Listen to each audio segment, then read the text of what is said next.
Hello, everybody, and welcome, welcome, welcome to Black Opera Live. It is a great day for me to have my special guest tonight, the one and only Mr. Kevin Short. But before we get started, I just wanted to take a moment of silence to send some healing thoughts to yet another unarmed Black man who took 7 shots to the back and in front of his children. And the latest news is that it looks as if he will recover, and we want to send out healing vibes and positivity to him, and particularly to his children, because he may recover physically, but the harm and damage that have been done to the children, I hope, is not irreparable. So we take a moment for him.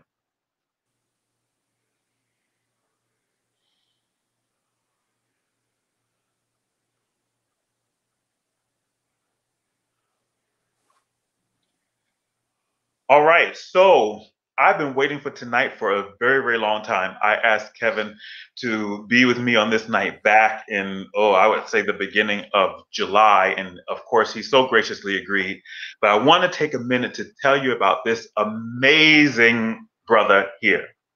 So his most recent engagements include Zachariah in Nabucco, singing Porgy and Porgy and Bess at the Metropolitan, and also in Seattle. And I was trying to narrow down the bio because I was exhausted from reading it. He has sung everywhere.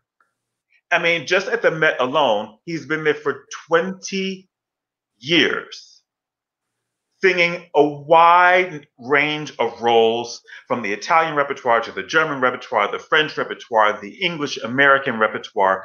I mean, looking at the credits, the North American houses alone, we're looking at Santa Fe Opera, Lyric Opera of Chicago, Houston Grand Opera, Los Angeles Opera, Washington National Opera, Opera Company of Philadelphia, Canadian Opera Company, Vancouver, Opera Theater of St. Louis, the former and present New York City Opera. And in Europe, he has performed at the Comique Theater in St. Gallen, the Grand Teatro in Luxembourg, the Staatstheater in Köln, in Stuttgart, and it just goes on and on and on. And then he finds time to teach at 2 prestigious schools, teaching privately, and then he's just a wonderful human being.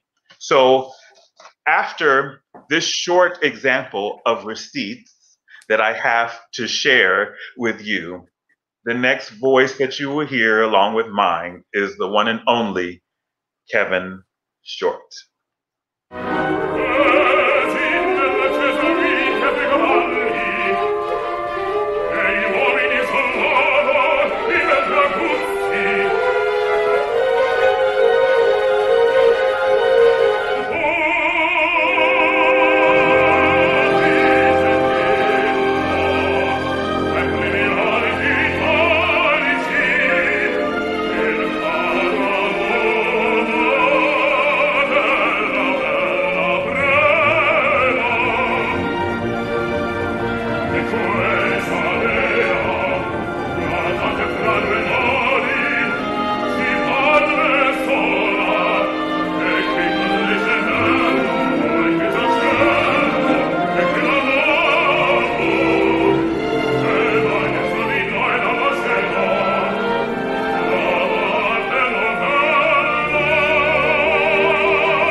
Brother, how are you? Hey, Kenny, I'm doing well, doing well. Oh my God, that was amazing.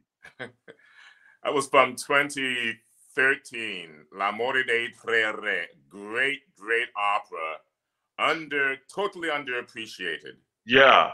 Yeah. Where was that? That was in Sarasota.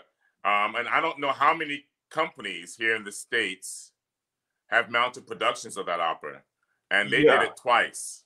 Wow. In 13, and then they brought it back in 2017. Gotcha. Yeah. And who's the composer? It's Verismo, yes or no? Yeah, Italo Montemezzi. Gotcha. Yeah. Wow. Real Verismo. And the bass is sort of he's one of the title characters and a real focal point in the opera. So yes. It's really an outstanding opera. Really. It requires a really good soprano, tenor, baritone, and bass. Fantastic. The only time I've ever seen it was at the Brigands Festival, because they were doing it on the off nights when we were there for Porgy and Bess like 20 some years ago. Oh, wow. Yeah. Yeah. Amazing, amazing, amazing. So welcome, man. I'm so glad to have you here. Yeah. Finally, my brother. Finally, right? Got it. Because you've been quite busy in these COVID times. I mean, you're busy, when we were not in the middle of a pandemic, and we got to talk about that. Because reading your bio, I am exhausted. Like how I need to know, and we'll get into it later, but just so it's in the front of your mind, I need to know how you have managed the stellar career for so long in so many places. And everybody that I have talked to that knows you has so much love and respect for you. And so we need to figure out that recipe that you have for success. But I want to start with way, way back. Like, tell us, like, where are you from? And did you come from a musical family? And how did opera come into your life? Okay. I was born in Washington, D.C., but was raised in Southern Maryland, Charles County. There are two parallel tracks in my life. My father's side, though my father was somewhat of a musician, he just sort of played around, but there was that athletic side. Okay. It's my mother's side where all of the music talent resides. And really, she has really talented brothers. Yeah. Her youngest brother was an outstanding musician. He unfortunately was killed in a motorcycle accident, but he could play any instrument you put in front of him. And I think he had the most beautiful voice in the family. Wow. Yeah. And yeah, that's where I get the musical talent from. So I played sports in high school and was involved more in instrumental music. I played the saxophone and bass in the jazz band, the clarinet, in the orchestra. Wow. And I wrestled. I went to Morgan State on a wrestling scholarship. Like for real, like WWF wrestling? No, like that kind. More like Olympic style. Yeah. Okay. Yeah. So, and I was a phys ed major. Okay.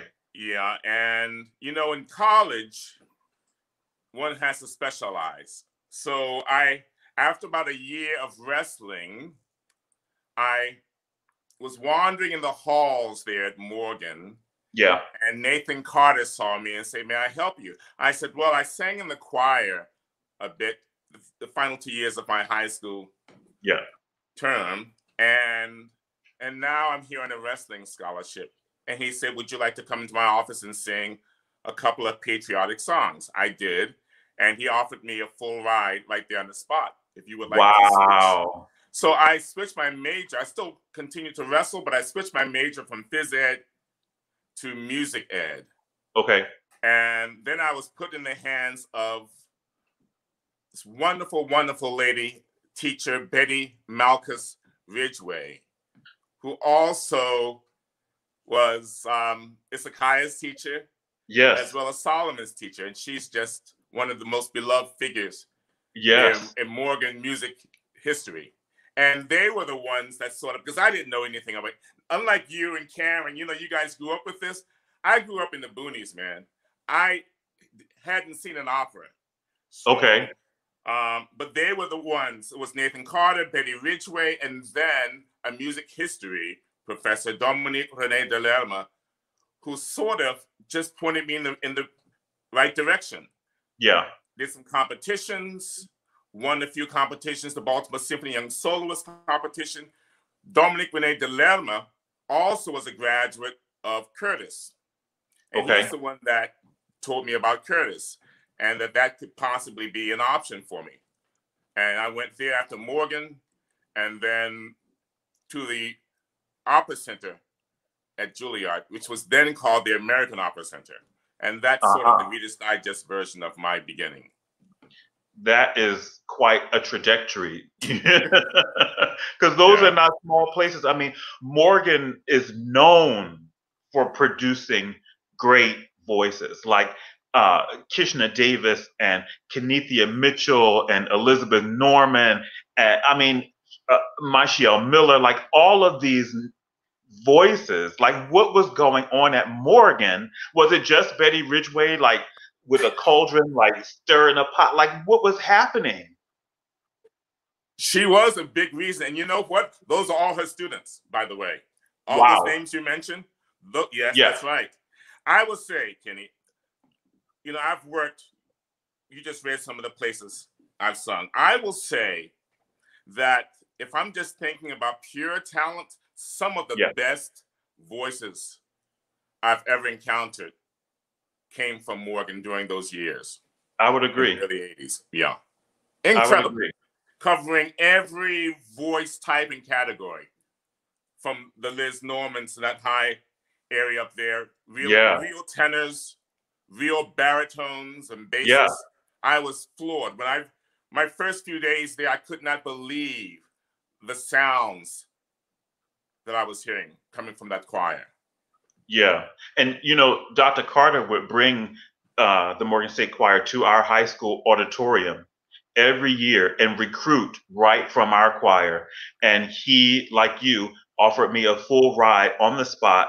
I sang Deep River in the auditorium, and he was like, here's a full scholarship. So I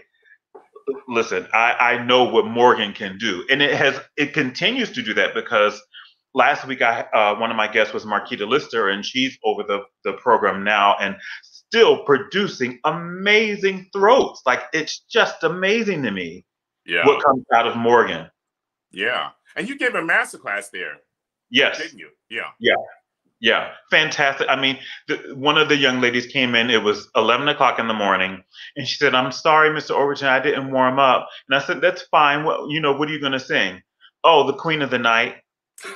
At 11 a.m., huh? At 11 a.m., not warmed up, and knocked it out the park. Like, really? Like, Marquita, what are you doing in here?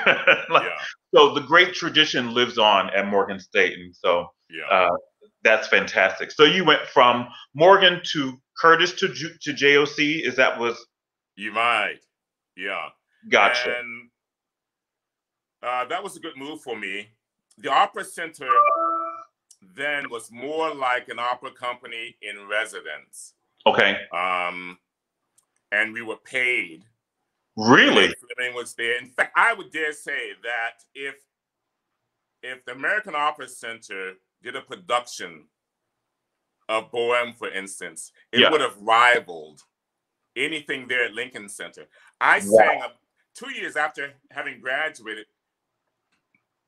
from Juilliard. I sang in a Giovanni singing Mazzetto at the Met, and half the cast were my classmates from just 2 years before. Okay. Carolyn James, Young Ok Shin.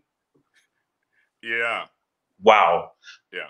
So there's some people sending you some love here. I want to read some of these comments to you. Arnold Rawls is sending love to you. Okay. Pamela Young, so good to see you, Kevin. Oh, yeah. Harry Clegg Jr. Childhood friend. Yeah, Anita Taylor. Hello, Kevin Short. So good to see and hear you, my friend. Ashley Kimbrough, Tiffany Jackson, Patrice Eaton, Pamela Jones, Robin Marie. Oh, great. You got a lot of love coming at you, brother.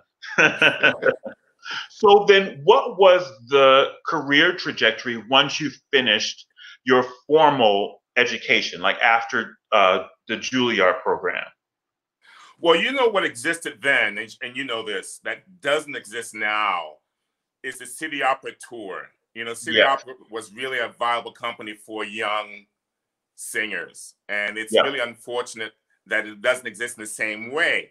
The national tour, you know, so I right after school I was involved in the Figaro with the Okay, national tour, and that was really a wonderful situation.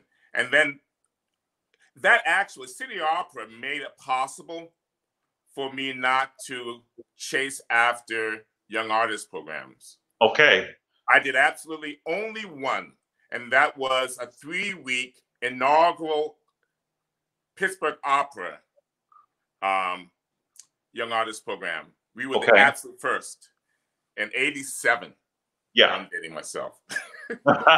Yeah. Wow. Okay, so that's a good anecdote for young singers out there, is that every path is different. Like you didn't do all of the big young artist programs that lead up to what people think is a gigantic career. You started at an HBCU and then went to two amazing conservatories and then didn't do a big, you know, summer program or 9 month out of the year opera program. Not at all. So then when did the Met competition come into play? So the Met competition during my first year at Juilliard, I decided to go to DC to the Mid-Atlantic region Okay. and do the competition there. And again, when I got to New York, there were some of my classmates that were there as well that did the New York region. We all went to our home regions. Yeah. And that was while I was a student as well.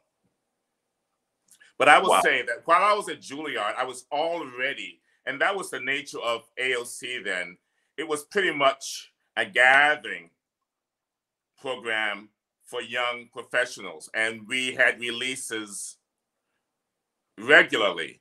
And then what happened, what I think happened, is that Juilliard wanted more control. So it changed from the American Opera Center to the Juilliard Opera Center. And then it really came under the umbrella of the school.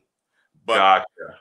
before then, we coached, we took lessons there, but we were here and there and going all over the place. Yeah. So then did you win the competition the first time you did it, or were there steps? No, this progression. I remember the 3 times. I remember Ned Barth won. I did it every other year. Okay. And then I got to like the regional finals. Yeah.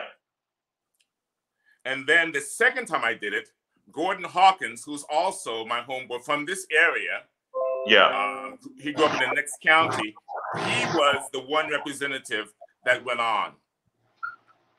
Gotcha. And I think I must have been about 24, 25.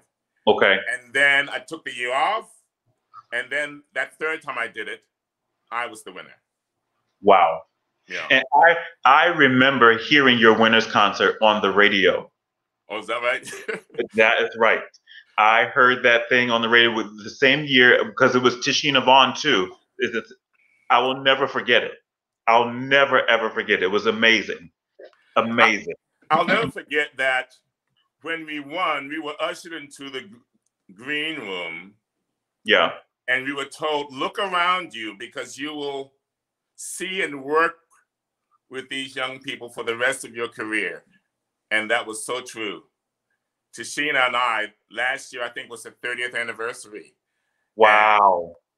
And though there's a big gap, you know, when she went to Stuttgart and then Dresden, yes, I didn't work with her. But recently, we've worked together at the Met in Electra and then Porgy.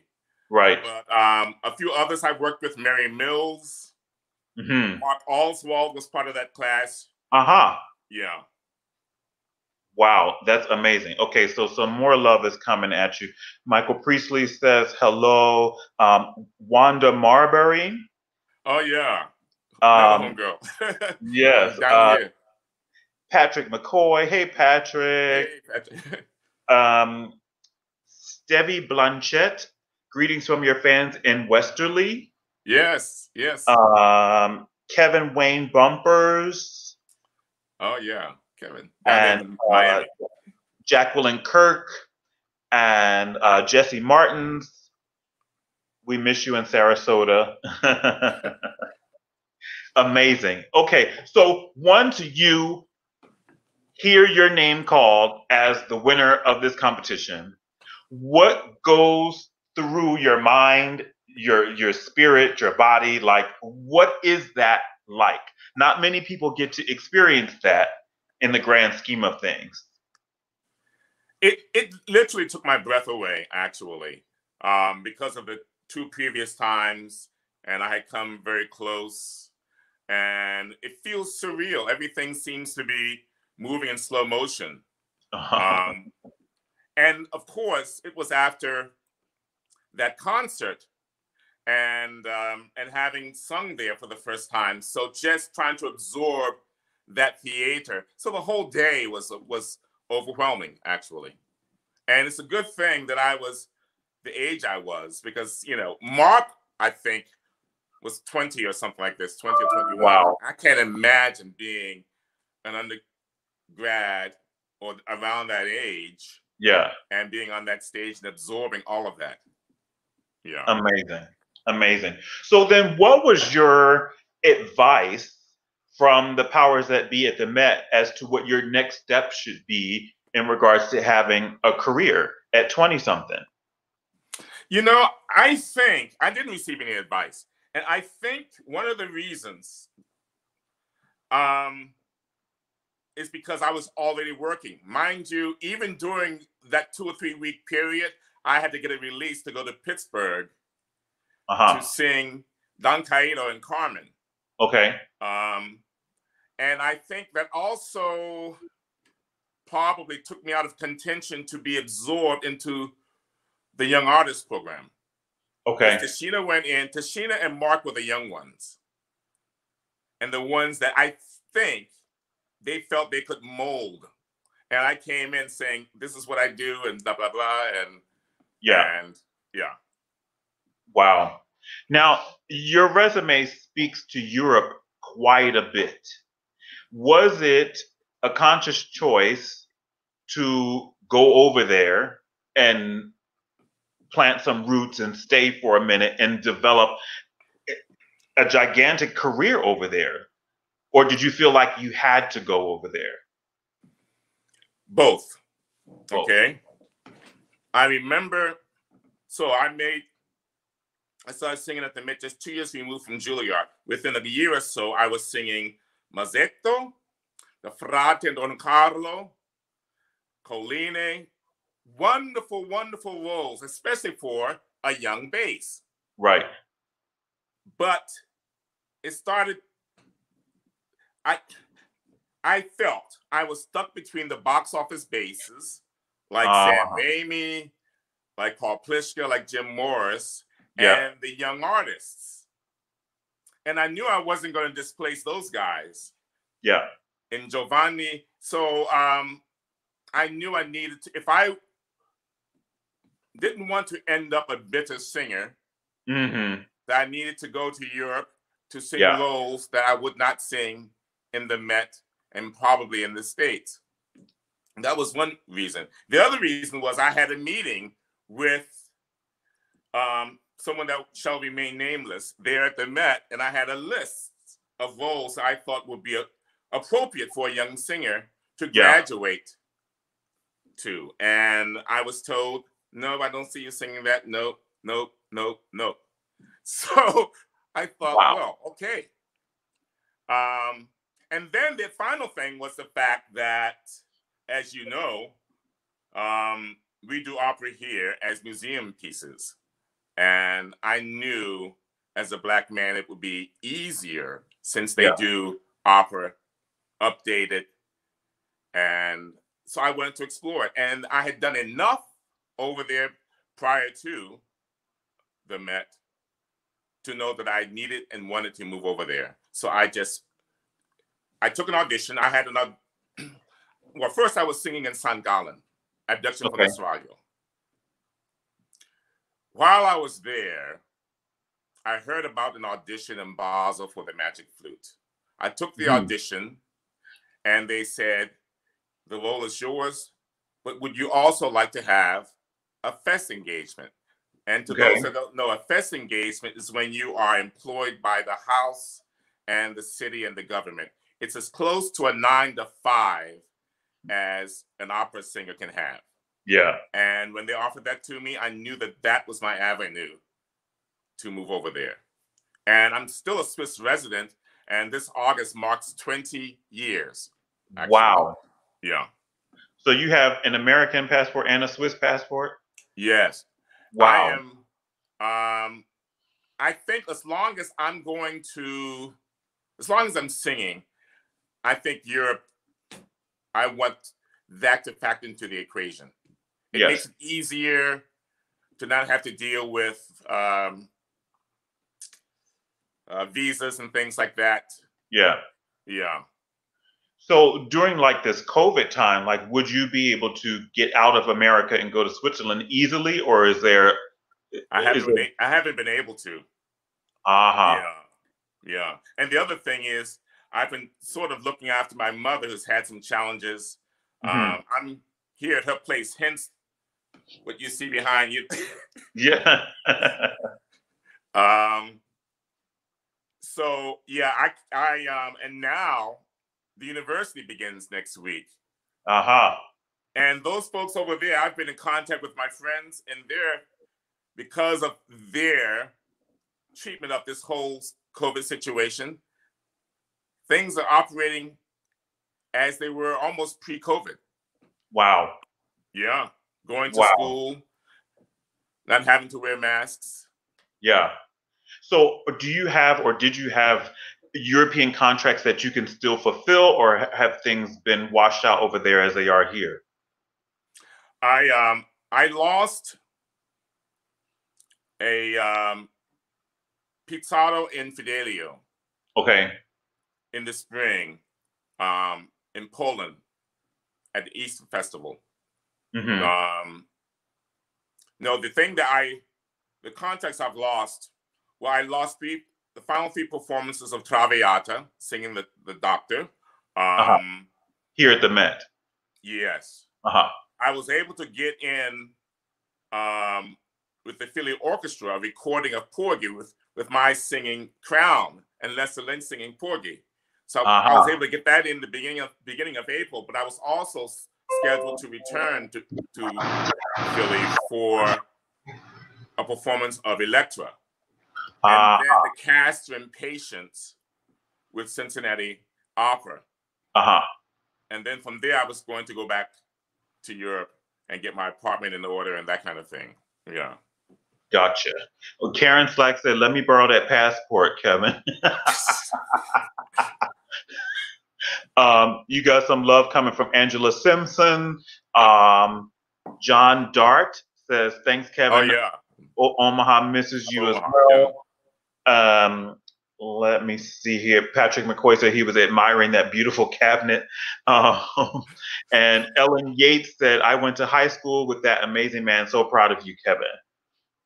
Oh, Ellen, yeah. And Phyllis Pancella says, good to see you both. Hi, Phyllis. Phyllis, yeah. I did my first and only L'Italiana in Algeri with her. They were my first public sustained high G's in life. Wow. It was so much fun as Tadeo. She helped me a lot with that, and comedic timing and all of that. She's a genius. She's brilliant. Yeah. Yeah, she really, really, really is. So you talked about teaching a little bit. Did you always want to be a voice teacher, and how did it come about? Like, did you accept the offer the first time it came around, or did you say, that's not for me, I'm still singing? How did you start meshing the teaching into your extremely busy life? Well, I do come from a family of educators. My father is my high school principal. My sister is in education, aunt. Yeah. And I always enjoyed working with young people.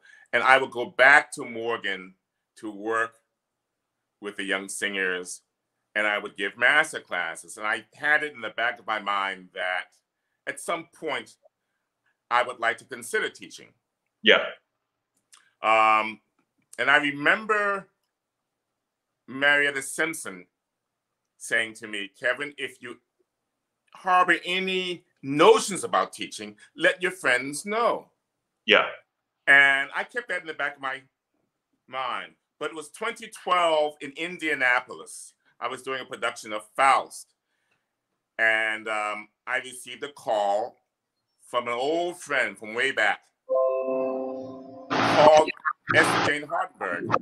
Yeah. From, you okay? Yeah. Yeah. The department chair at the University of Miami. And she said, Kevin, would you consider coming to Miami? And, you know, I said, well, I have a full schedule next year. Yeah. And she said, we'll work on that and you can bring people in. And then I mentioned to Gran, who was the Faust. Do you know Gran? Yes. Yeah, wonderful, wonderful guy. Yeah. He was my colleague at the University of Maryland. And he said, Kevin, you have to build a teaching resume in his, I'm not even going to attempt his Southern Alabama accent. But he said, you have to build a teaching resume the same way you have to build your singing resume. Yeah. And I thought, okay, I'm at a certain point in my career. Mm-hmm. She's willing to work with my upcoming contracts. I'll give it a whirl. Yeah. Absolutely loved it. Okay. And so it came to you naturally. Teaching voice came to you naturally.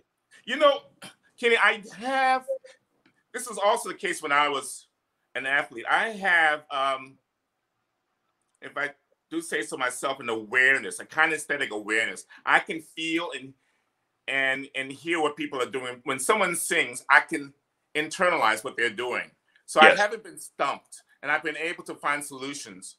So that's always been interesting to me, and I've been able to help.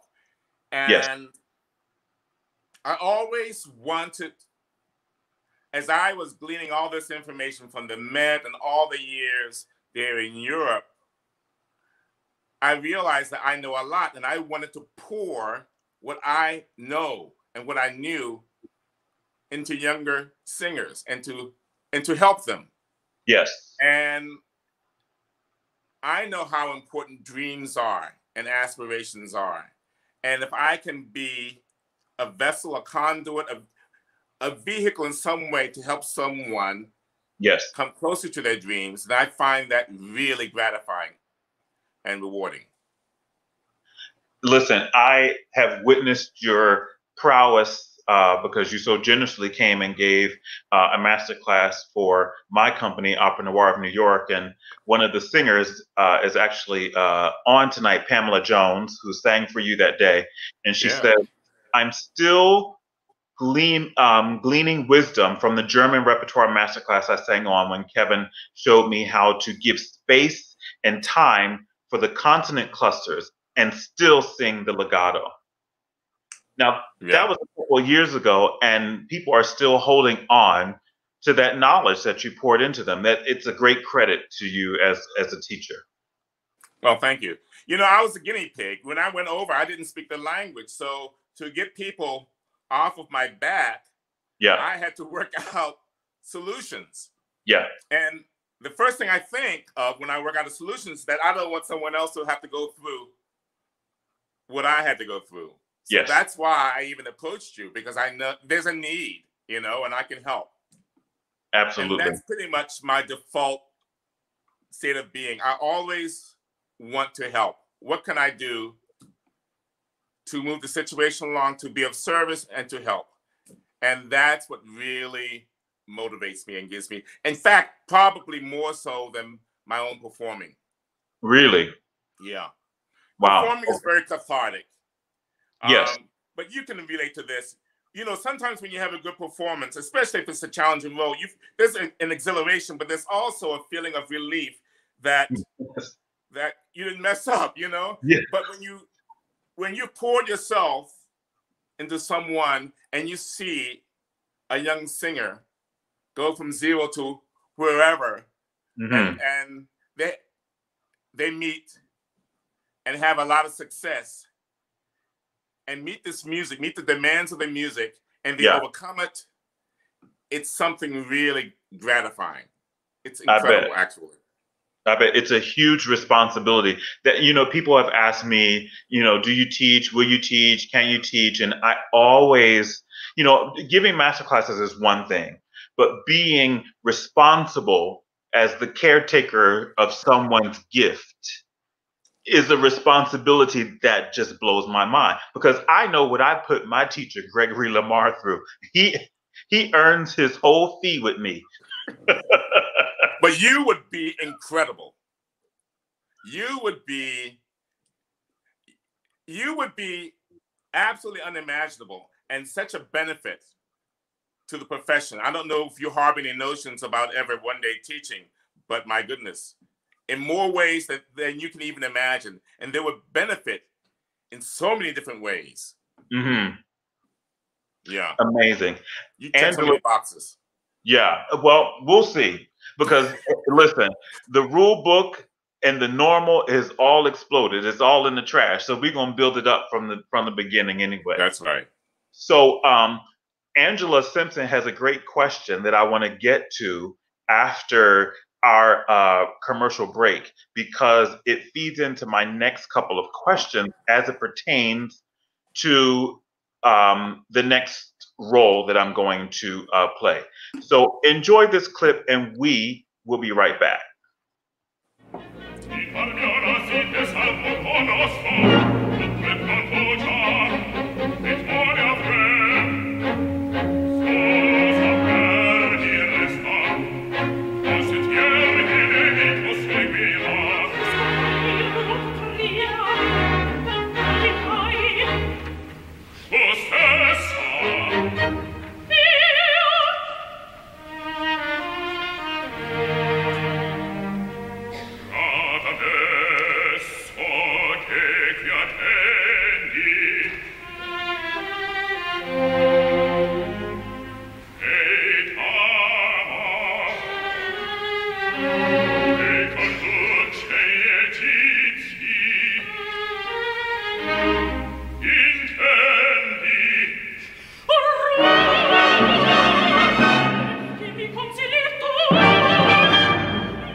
Sing, brother.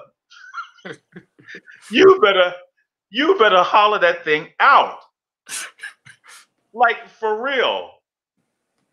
Amazing, amazing, amazing. And big ups to Sister Kristen Lewis as well. Y'all were going at it. Yeah, that was 2011. Yeah. Wow. I'm trying to think if I had sung Amonazo at that point. Maybe my first or second. Yeah. Okay. Now, do you prefer Amonazo to the King or to Oh, the Ramses, I do. You know, it's that one line, ma ture, you know, that he sings. yeah. It's so gorgeous. Ma ture, da, da, di, da. It's so gorgeous. Yeah, I'm glad Verdi gave us some beautiful melodies in there, yeah. not just the sopranos and the tenors. Amazing. So I wanted to talk about doing roles where the color of your skin is a part of the character, is the role, is a privilege, is expected. So Amonasro is one and Porgy is another. And Angela Simpson asked if you could describe what it was like singing Porgy on the stage at the Met. I want to know, how do you um, look at taking on these particular roles in your career? Is it a process where you go through like, should I not? Do I need to ask for something else in conjunction with these roles? Are they just hiring me because I'm a Black man and can sing, these parts? So how do you handle that? Well, I think, you know, it took me so long to finally sing Porgy. I sang Jake, and I think, Kenny, that maybe some companies thought that I didn't want to sing Porgy.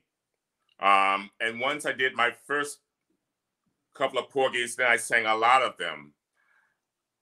I don't have the fear of being pigeonholed because I have so many other roles and so many years that show that I sing other things. Yeah. As it pertains to the Met, it's not often that a low voice sings a title character and gets that final bow.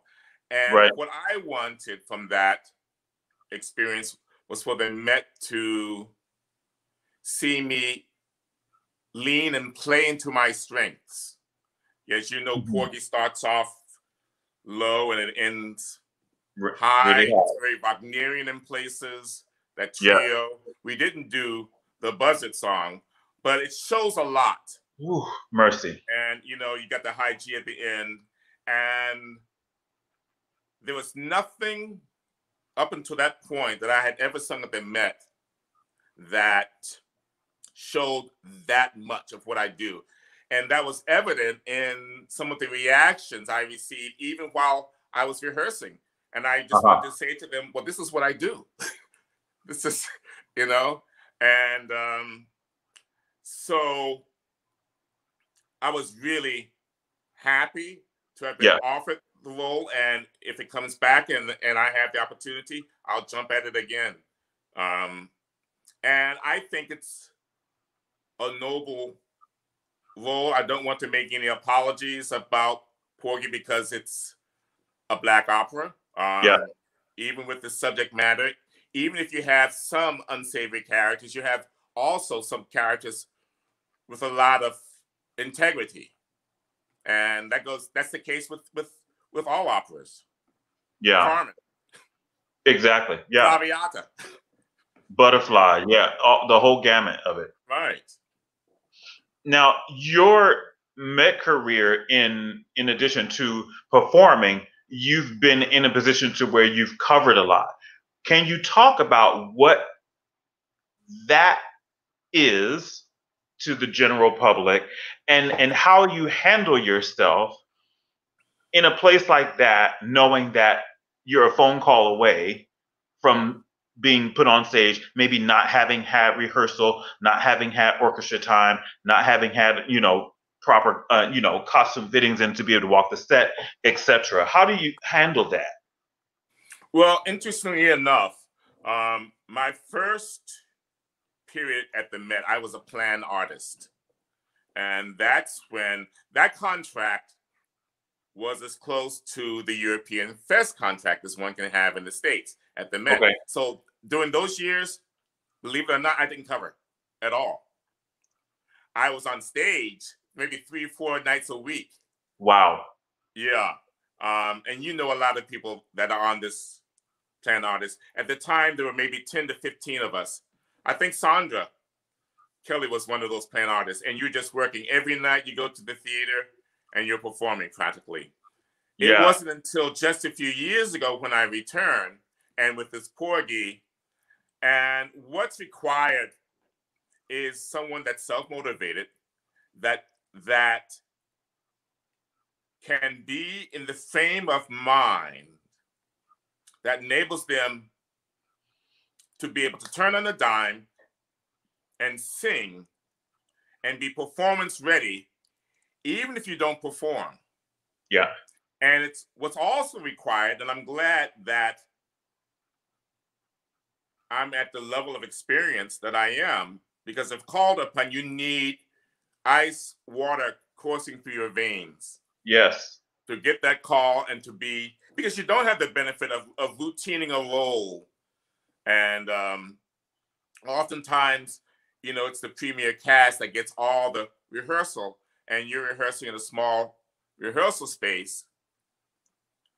Even with the porgy, now I had the benefit of actually an orchestra rehearsal on stage prior to my, because we had the big break, you know, and we came back, we reassembled December 27th, and my performances were in early January. So some of that was in the room, but then we had a dress rehearsal on stage.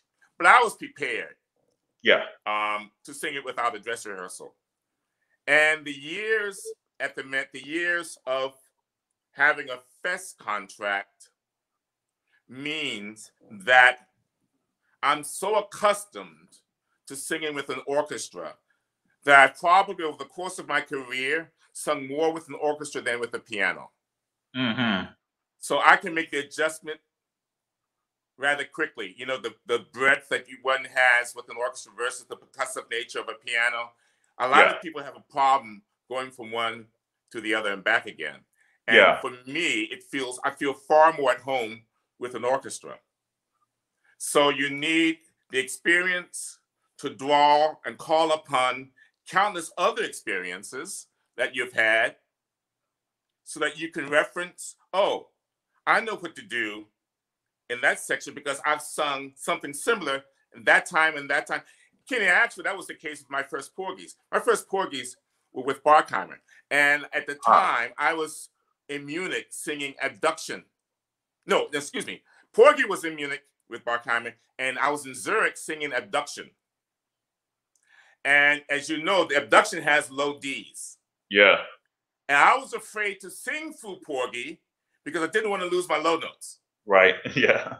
Right? So I didn't sing any of the high notes in Porgy until the performance. But when I got to them, I remembered, oh, I've sung the count. I've sung this. So I could draw upon experiences that sort of enabled me to navigate the role, so to speak. Yeah. And that's what you do when you cover.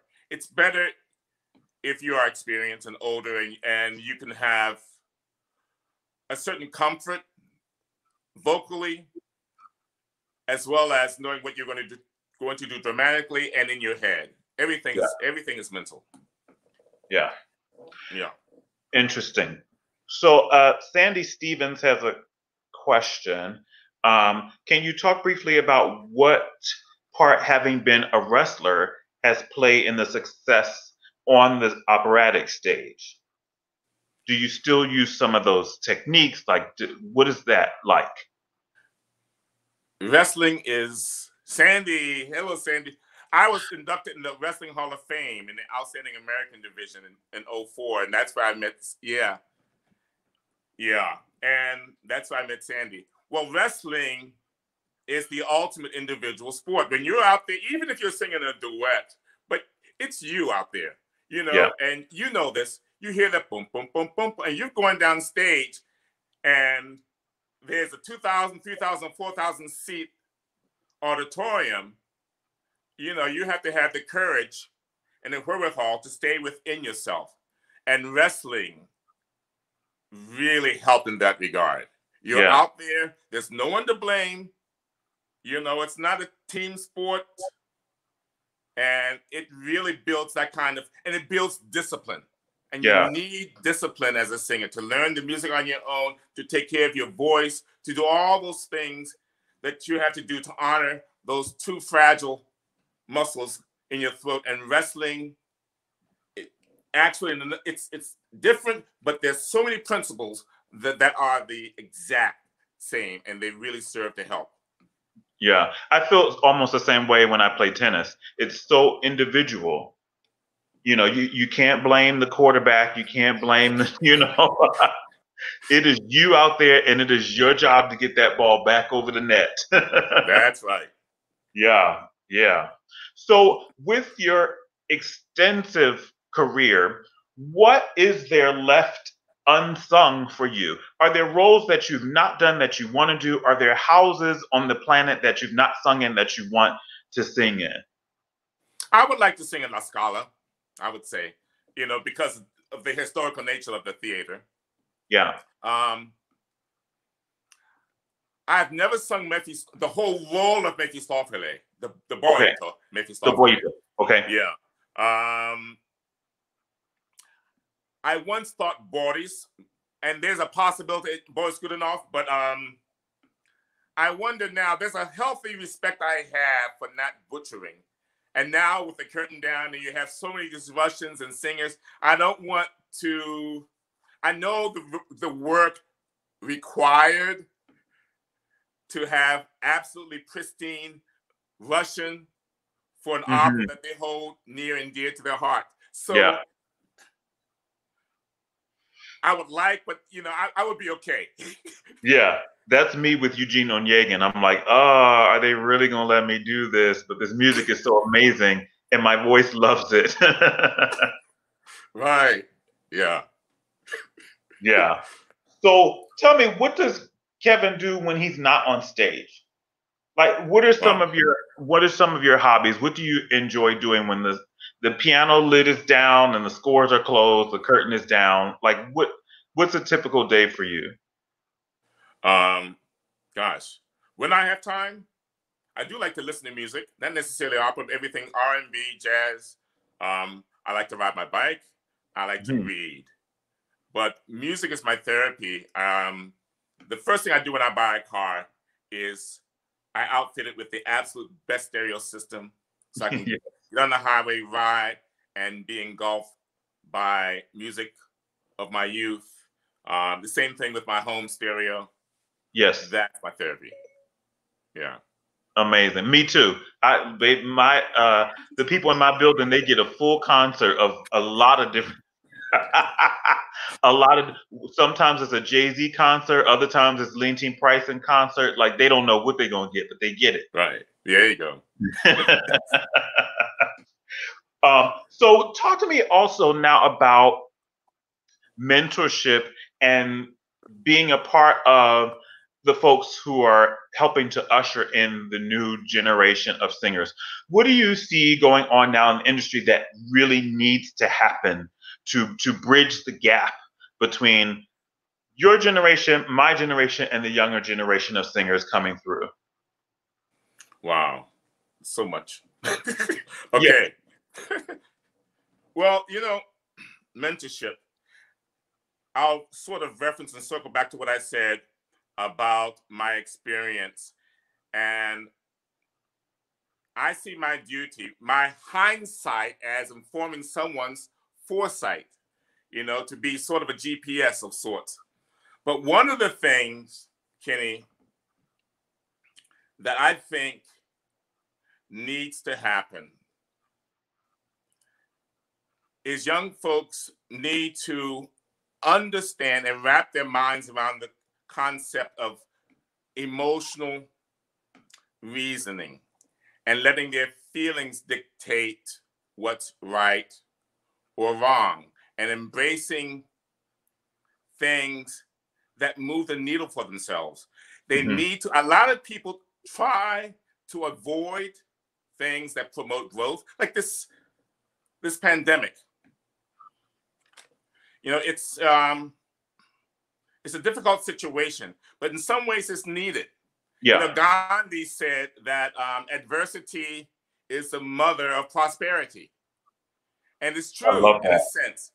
And what we do oftentimes is we shy away from instances and challenges that can promote growth. And especially with younger folks, I see that that's the case. And I think that oftentimes with us, we have received our emotional booster shot, so to speak, and we can deal and handle things in very different ways than a lot of younger people. I have this doggone iPad that is picking up things I'm saying. But the coping mechanism, it's not the same. You know, I use this with my students. Yeah. You know, I don't know if you recall this experiment with the biosphere in the 90s. So they created this huge bubble. I forget how many acres. Yeah. Plants, animals, trees. They found out that the trees grew up quicker than they did outside of the bubble. But then before they reached full maturity, these trees toppled over. And they fell. And after doing experiments, they found out that the trees did not develop what they called stress bark. Yes. And you need to be able to have and embrace certain stressors that are needed to deal with life. Yes. You know, I prepare my students for the road, and what a lot of people want to do is prepare the road for the student.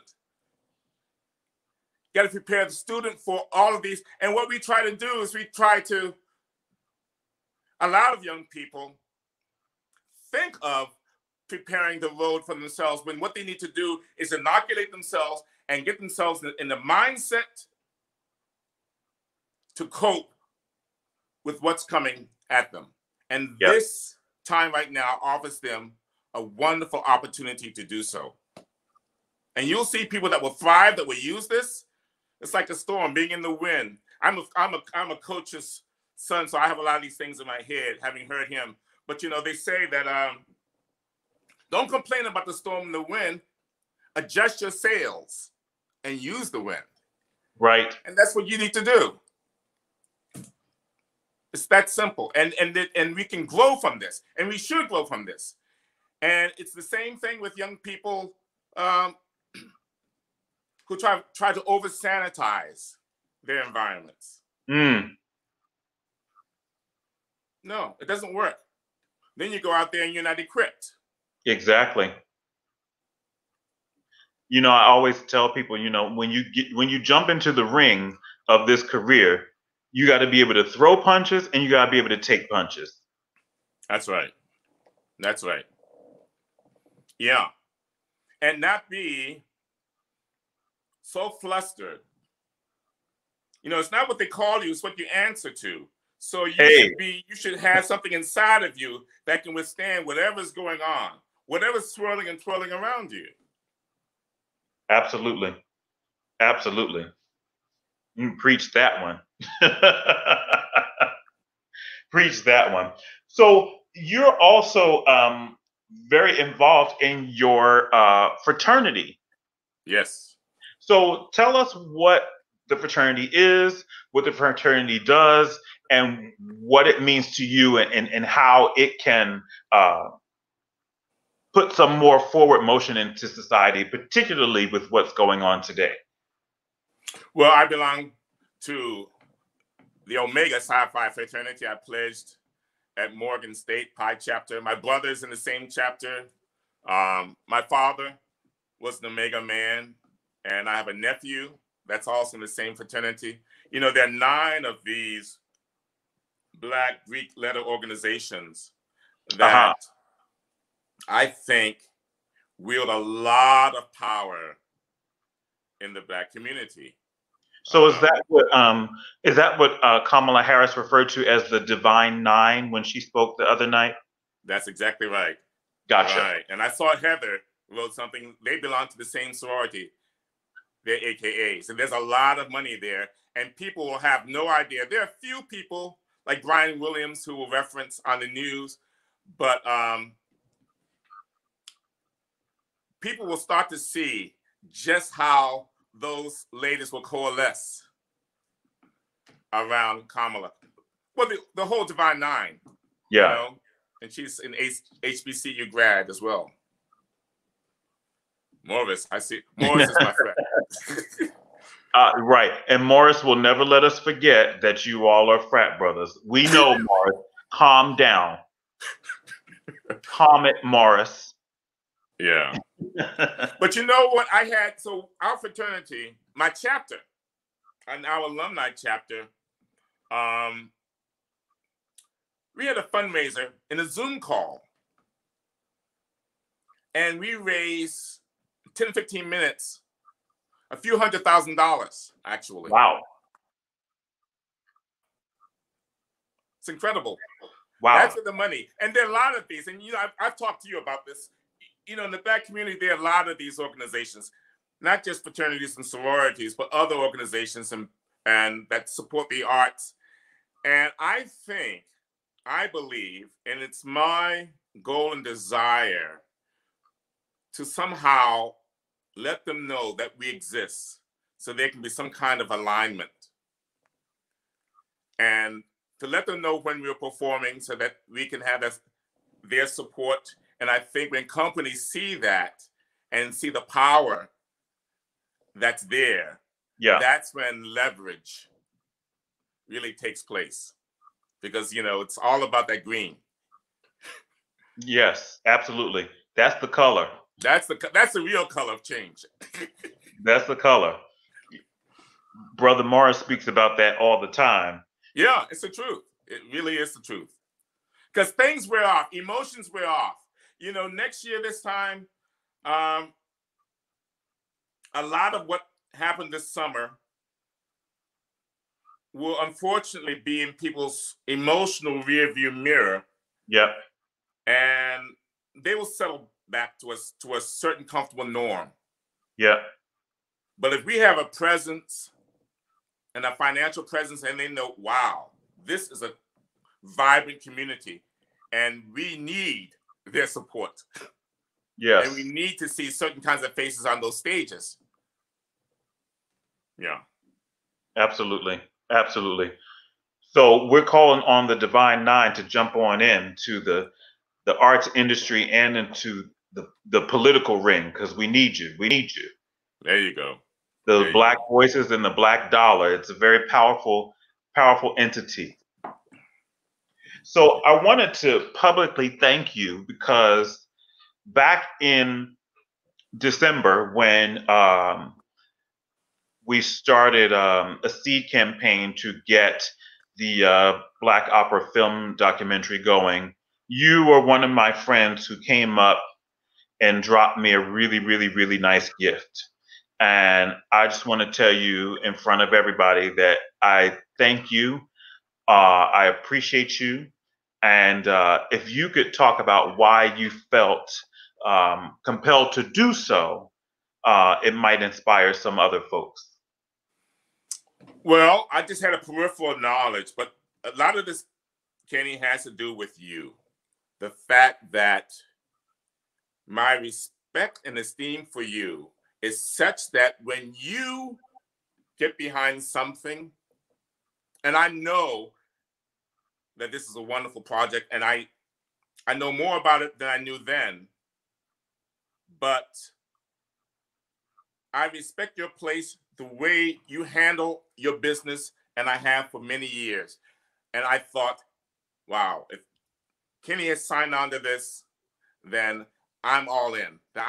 Then I want to support. And I want that to be ongoing, if that's the case, if you find that. But really, it started with you, my friend. I appreciate you. Yeah. I mean, really do. I said this to you, and you're going to, students 50 years from now will be reading about you as a seminal figure. Yeah, you are. You don't see it right now. Maybe you do, maybe you don't, but I can see it. I hope it's good stuff, you know. I hope it's good stuff. I have to tell the folks one of the times um, that I have enjoyed, because we've shared the stage together and we've also shared a role in a run together. And each time I've learned so much about you. I've experienced what other people in the industry say, and I get it. He's so kind and generous and compassionate and passionate. And so, having done those early operas when I just moved to New York with Maestro Coppola, with you, and then doing Fanciulla with you, and then alternating Porgy performances with you in Carolina. I can freely admit that I stole some Kevin Short seasoning and put it on my steak. Okay, thank you. I did, and it's an interesting thing because when you're alternating a role like that with somebody, it's very easy for it to become competition. It's very easy for it to become one trying to outdo the other. And I never, ever, ever, ever felt that one day in the rehearsal room from you. And you even showed up to my performances and just being so supportive. And so when you stepped foot on the Met stage to sing your Porgy, I detoured my whole schedule to make sure that I could be there for you. And I just think that the more that we do that, the supporting of one another, the better off we will all be and the stronger we will all be for it. So thank you for leading the way.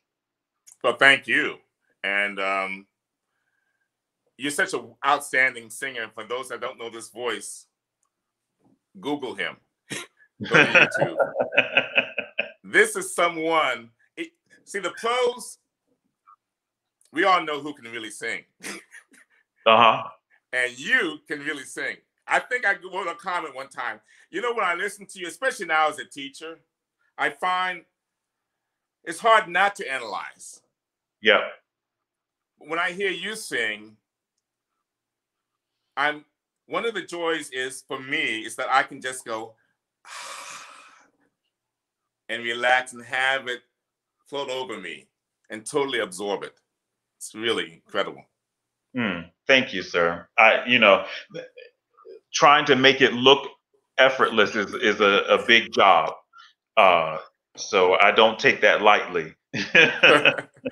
Yeah. Yeah. So what's next? When Corona releases us back into our natural habitat, what is the first thing that Kevin Short is going to do? Where is he going? What are you going to sing? Like what does that look like for you? The first thing I would like to do is go to Europe, check on things there. Yeah. I'm supposed to sing The Duke and Romeo and Juliet at the Met. I have a recording of Ballo in Monte Carlo in France. Wow. Unfortunately, that will conflict with the postponed Castor and Patience, so I won't be involved in Castor and Patience now. I don't know who they have. Yeah. And some concerts. King and Aida in LA Opera in the spring. I hope the winter and spring. I hope that happens. Yeah, fingers crossed that happens. You know, just not sure how much more we can survive with these closures. Yeah. Wow. Yeah, and I think a lot of it is going to be dictated by what happens in November. I really believe that. Right. I'm firmly in favor that this hopeful new administration will come in and grab hold of this thing and get us back. You see, what I don't understand is if 45 wants to tout the economy, why he didn't get things under control to such a degree that he could open up. Yeah. And do what our European friends are doing now. I had a friend over there in Spain, 2 months 2 months did nothing but walk 3 kilometers. Mm. And they were disciplined enough. We are not disciplined enough to do what's necessary to get those numbers down so that we can then open up properly. Yeah. So what do you think that is? What do you think that is that, most of Western Europe and places like, New Zealand and that have gotten themselves together? What is the difference? I think in the difference, I don't know about New Zealand. That may be just geographical. I think as it pertains to Western Europe, a lot of those folks have grandparents that have dealt with hardship. And we haven't. We fought in wars on other shores. But this is one of the reasons I think that some of the young people in Europe seem to me, in my estimation, more mature than some of our 20, 21-year-olds over here. But they're closer. They don't have to go back to know about deprivation and know what it's like to have visited war on their shore. So they don't have a problem with going into, okay, I need to sacrifice. I need to do this for the betterment of society at large. Yeah. And this is against my right, instead of thinking about the whole. And we are a bit soft. And we do not have generally enough challenges and stresses in our lives, in our day-to-day lives, to know what it's like to gird up our loins and deal with things. We just don't. We do, you and I, and in that same token, Kenny, I sort of know how you were raised. And people from a certain generation who have parents and grandparents that were born before 1950, they have stories to tell. So even if we didn't grow up under certain kinds of circumstances, we had people that we were in touch with that influenced our thinking. Yes. And that's one of the things to revisit, some of the differences between people, my generation, your generation, some of the younger ones. Yeah. And that means something. When my grandparents were born in 1919, so they saw a lot of things. A lot of things. My goodness. My goodness. And when I was a little boy, there were a lot of old people that were born in the 1800s, 1890 something, who were 70. So it puts everything in perspective. Yeah. And what's really a problem and what isn't. What's inflated and what isn't. To get back to this whole emotional reasoning thing, where I feel put upon. No, you don't know what being put upon is. You don't know what that is. You don't know what that is. You don't know what that is. And that's what we as Americans, we don't necessarily know. And Europeans do. When I first started going to Europe and Germany in the late 80s, I'm sure there are a lot of people that I ran into that had to suffer through that Second World War. And you could see it. Yeah. And so what kind of stories, what did that do to them? So it's nothing for them to then tell their kids, this has to be done. And for those kids to buy in. Yeah. Absolutely. Yes, Pamela Young, please. Yes. Yes, absolutely. Absolutely. There was something I forgot to ask you earlier. Who were some of your early influences, singing influences? Who did you listen to and was like, well, damn, that was amazing? Well, I was the Sam Raimi because we had the same agent for a while. Okay. And I'll give you for instance. So in 1992, I was in Aix-en-Provence. We did a production of The Rake's Progress. And as you know, these stars were coming in just for production week. Mm-hmm. But I got a chance, since I was singing a role, I also covered him. Mm-hmm. And I got a lot of up close personal looks and hearings, and to see what he does, and I was just blown away. Simon was one. Simon. I saw him in Parsifal when I was at Juilliard. I was taken to him to sing for him.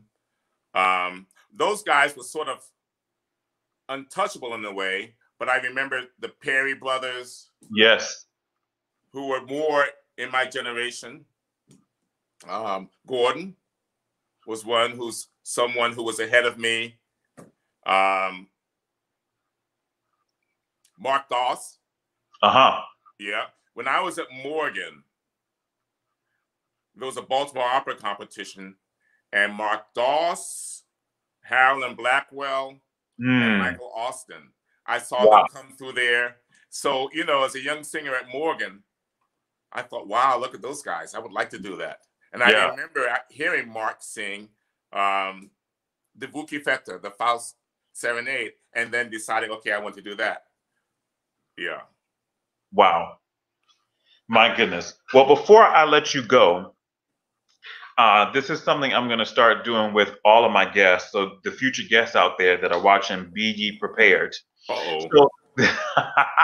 So there was a show that I used to watch all the time called Inside the Actors Studio with the host, James Lipton, who has passed on.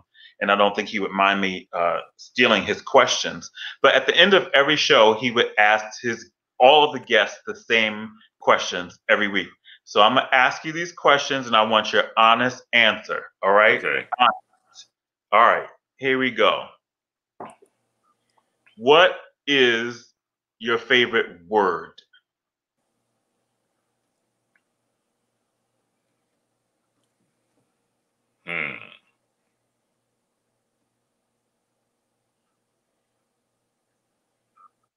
I'm trying to just make it one word.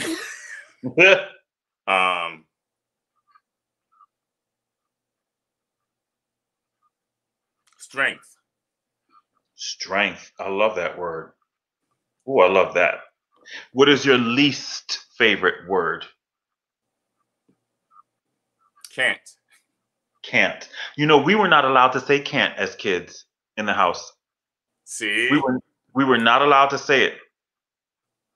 Like, what is this can't? Like, you may not be able to do it today, but you put your head into it, you'll be able to do it tomorrow. Don't say can't in here. We weren't allowed to do that. I like that. What is something that turns you on? Seeing people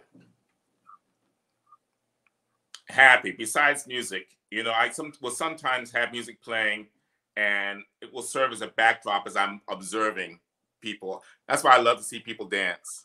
You know, they're so happy. I love that. And that communal activity of dancing and people being in that frame of mind. Yeah. Yeah. What turns you off?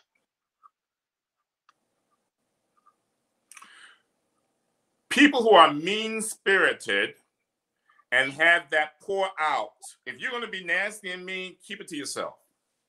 Who are so weak that they then need to put someone else down because they feel poorly. Yeah.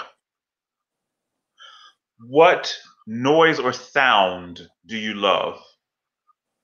Music. Yeah. Music. What noise or sound do you hate?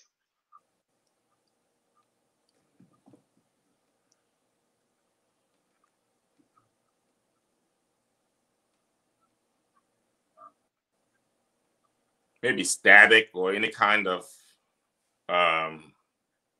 something that is not melodious. The opposite of that. Yeah. Yeah. What's your favorite curse word? Damn. That's not even a curse word, is it? In some households, it is. We couldn't say it. We couldn't say it. What profession other than your own would you like to attempt? I love history, so I would have enjoyed being a history teacher. Oh wow, a history teacher. Okay. Yeah. And the last one is, if heaven exists, what would you like to hear God say when you arrive at the pearly gates? I would like for him to say, "Oh, your family's over there. Come on in. They've been waiting for you. They're over there." I love it. I love it. Well, Kevin, I just want to thank you so much for stopping by and hanging with me for a while in this public forum. You know, we have our private time, but I appreciate you and your support and your love and your artistry and your kindness and generosity. I'm grateful for you. And likewise, brother. I so Yeah. appreciate it. Thank you. My pleasure. My pleasure. So, everybody, thank you for joining us and coming out and supporting Kevin. And just a few reminders. You know, this Friday, I'm doing a special episode of Black Opera Live, and we're going international, and we're doing Black Opera Live Canada. And I'm going to have 3 of my amazing friends and colleagues that have ties to Canada discussing what it looks like there in this time, both artistically, as Black women, as mothers. So I will be with Misha Gruger-Gozman, Ottilie Graham, and Audrey Dubois Harris this Friday night at 7 p.m. So make sure you tune in for that. And the cat's out of the bag with September the 15th at 6 p.m. on Facebook Live and YouTube. The Black Opera film is celebrating the 75th birthday of the great Jesse Norman with a virtual gala. So please tune in to that. More people are being added to the program and speakers, and it's so exciting. And I can't wait until the full press release comes out.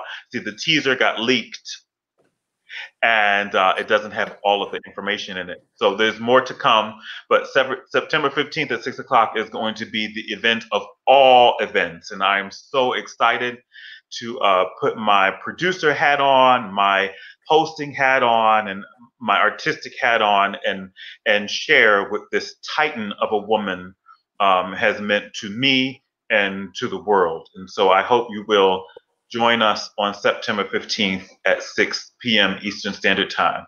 So with that, God bless you all. Vote, register, figure out where your polling place is, walk your mail-in ballot to your county clerk's office and hand it in. If the mailbox situation is shady in your area and they've removed some stuff, but I have relatives that work for the post office, and they have told me that they have been affected. And the best way is to do it early, or walk it in yourself, or be brave and go to a polling place. So with that said, thank you so much for joining us. Take care of yourselves and each other. Good night. Thanks, Kev. Thank you, brother. See you around, man.